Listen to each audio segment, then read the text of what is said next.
In terms of signature basketball shoes, the Gordon Hayward line to me flies pretty far under the radar, but for their weight and profile, they do pack quite a big punch. So let's get into the GH5. And a huge thanks to Famuji Sneaker for getting me a pair of these to check out. If you want to check out a pair for yourself, leave a link in the description below. Now starting off in the uppers, the main body of the upper, at least from the midfoot into the forefoot, reminds me a lot of the Jordan 36 and 37's Leno weave upper, where you have this fused TPU weaving going down here with a warp and a weft that makes a pretty strong weave there. And because it is almost like wax coated, right, that TPU waxy coating on there, does have quite a bit outsized stability for how lightweight and how breathable it is. Now, the interesting thing about these is underneath of all that is almost like a neoprene layer underneath. The tongue is okay padded. It's not crazy padded, but just the way the laces lie on them, really no lace irritation whatsoever when you're really cranking on them, just from the geometry of the laces. But that neoprene layer does have quite a bit of padding going into the forefoot as well, and it gives a lot of protection so your feet aren't wanting to bust out of those really thin strands that make up the most outer portion of the uppers. Now, as you move back into the lace line, you have reinforced, integrated, as well as outrigger lace eyelets. This thing locks down pretty darn well in terms of heel slippage on these. Mild at best, and then once, like I said, they break in a little bit more, that goes down even more. And this does have a really triple thickness padding almost in right around, you know, both sides, the medial and lateral side of your Achilles tendon. The ankle collar has decent padding going up here into the height of the lace line, but it's more the back of your Achilles that's locking you into this the most, all that padding back there. Now, if you look at this thing on the breathability test, these things heated up 117.9 degrees. And for how much reinforcing and how kind of chunky the padding is in the forefoot of these shoes, I actually thought that was pretty good. You look at the breathability mapping of them, it does not take long for that fog to start pouring out of the forefoot in these. I noticed that as well, being in really humid conditions when I've been using these a couple times, and honestly, really zero issues in terms of moisture retention, feelings of heat in my feet.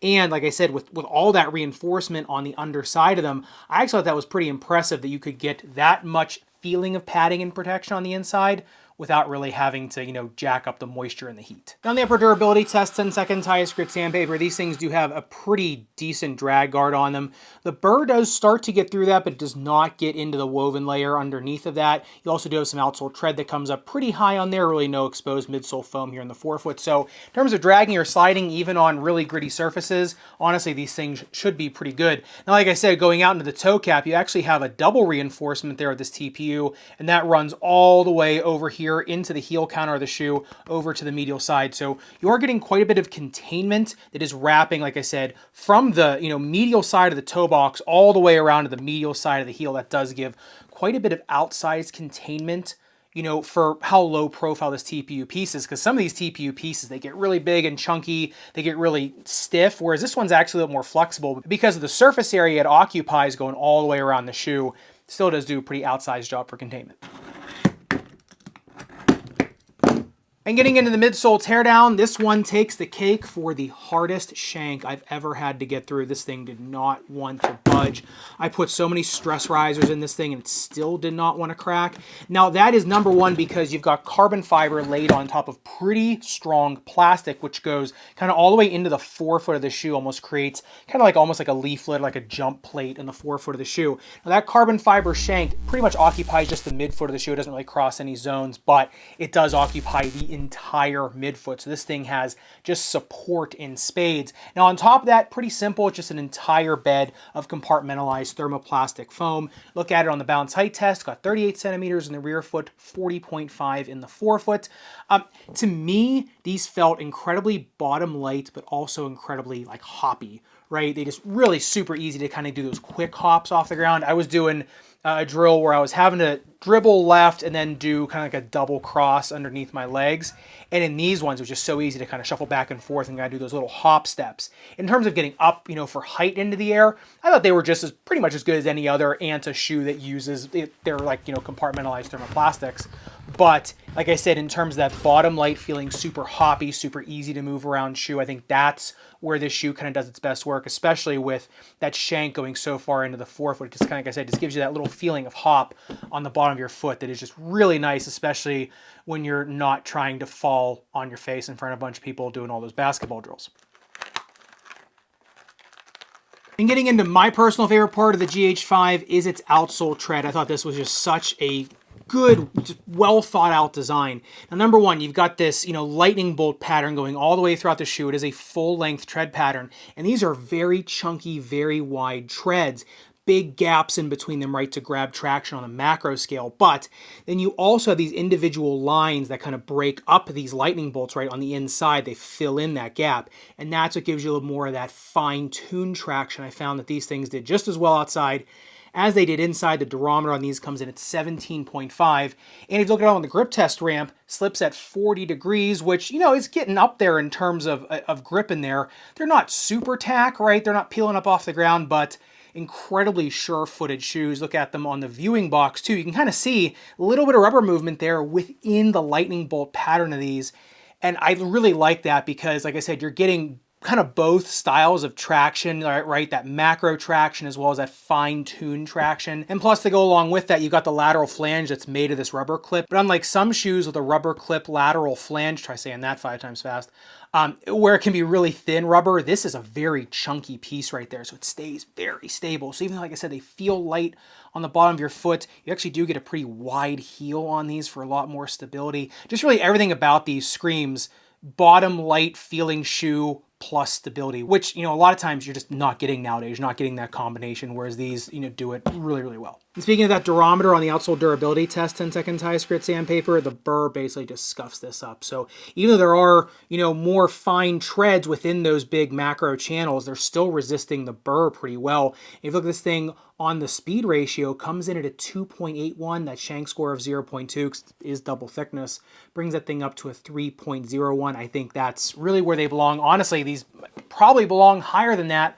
Like I said, just because they're so sure-footed, they're so easy to move around, and they're just so quick. They remind me of the Zap 1, just lighter, right? Just easier to move around, right? That Zap 1 was so easy to do those footwork drills on. This one was even better and lighter. So really, these ones were a laser-focused fine-tuning of really, everything somebody would want in a bottom-light, stability-focused shoe. And getting into the fit of the GH5, these things do have a 12-degree inflare. They're inflaring pretty good. And at the apex of that inflare, you do have some of this plastic and TPU. So if you are somebody with a real prominent styloid, there is going to be a little bit of cramping in there. Mine did go away.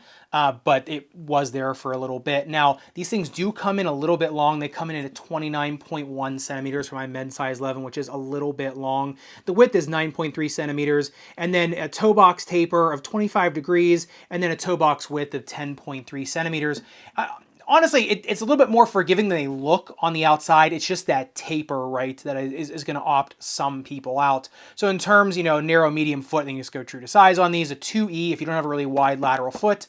Honestly, to me, I think you can break them in true to size, get that weight reduction. You can go up a half size, though, because the lockdown is okay. A 4E, honestly, I'd probably going up a size in these just because, like I said, the lockdown's okay, and you just really don't want to be messing around with that lateral side trying to break it in unless you do not have a real chunky lateral foot. If you're a 4E, I don't know how you don't, but like I said, probably one size.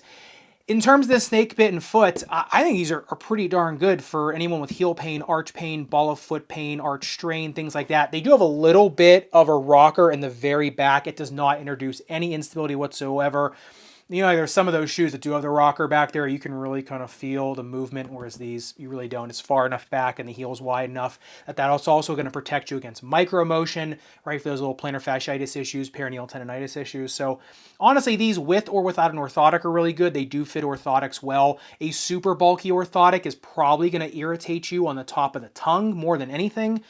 So a low profile orthotic will be better, but like I said, because the lockdown is so good and because they're so protective on the bottom, I said they are pretty good for most things. And getting in the performance at GH5, I think kind of touched on it, right? They're just super quick, speedy, hoppy shoes. They're fun to play in, and they have a lot of stability for, the profile that they are. I've always liked the Gordon Hayward line, to be honest. Like I said, I think it flies a little bit under the radar, even in the Anta lineup right now, because, they got the Kai line now going out. And so I do think that for what they give, they're definitely a good buy because you can be so many different types of player and get something out of these, right? They're stable enough for someone that's a little bit like bigger power forward. They have just grip and speed, like I said, and good like short burst movement, you know, for days on these.